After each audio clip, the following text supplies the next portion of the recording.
Hello, Hitless Gaming here, bringing you something that I've been asked for a lot, which is a cheap Macario fit. So I was just going to go over this fit and upload a copy of it to the description. What our objective was to fit a mach under 1 billion ISK. We succeeded with that. We had an estimated fit of 815 million ISK. We'll start with the highs. We went with scout cannons over T2s because they have a lower they've got a lower CPU requirement and power grid requirement, which makes fitting the rest of the ship really easy. In the mids, we went with a Microwarpdrive. We went quad lift, again, because of the reduced requirements on it. And the quad lift are also the best for Metaphor, and they're really cheap. We went with the Pith X-Type Extra Large Shield Booster because it's my go-to shield booster. They're roughly 130 million ISK and JITA right now. And they give you enough tank to deal with pretty much anything as long as you watch your triggers. And for mission blitzing, you don't really need a lot of tank. So this, with 2 adaptive invulns, is plenty of tank to do your missions as long as you're, again, watching your triggers and paying attention to your tank. If you start getting in trouble, as long as you're not webbed, you can always hit the Microwarpdrive and get away from the DPS. And then in the last 2 mid slots, we got 2 tracking computers to make up for that missing load that they changed about 6 months ago. Tracking computers are generally going to be fitted with optimal range rather than tracking speed. And that will give our guns with our faction ammo, which you should carry EMP, fusion, and phase plasma, a 72 kilometer fall off, which allows us to pretty much shoot any mission rat in the mission.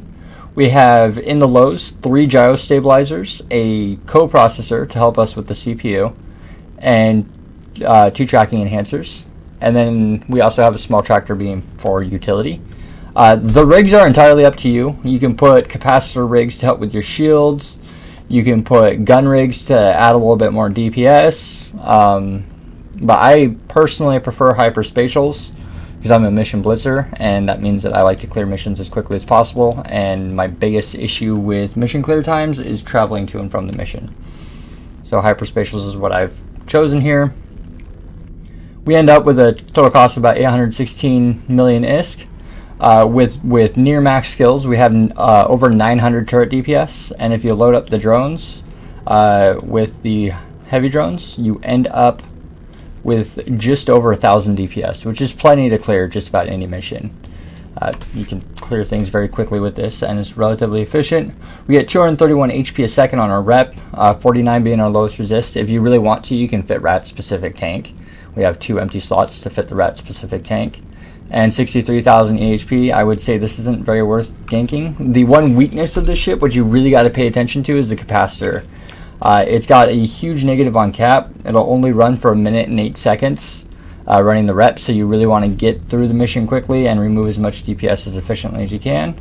But it is pretty good at running the Microwarpdrive, so you can run the Microwarpdrive for a little while and control range, which is the mach's main survivability, and its main ability is its navigational ability, because it's a very fast ship, and it's the reason why I like it so much. Range control is what makes missions easier and what makes PvP easier, so I would recommend learning how to range control missions. You just fly away from the rats when they start getting close, and you're fine. And then we got an 8-second align time, which means that it's very quick at turning, because it's a mach. But that's really all I have for you. Everybody fly safe or fly dangerous, and enjoy your day. And don't forget to like, comment, subscribe if you'd like more.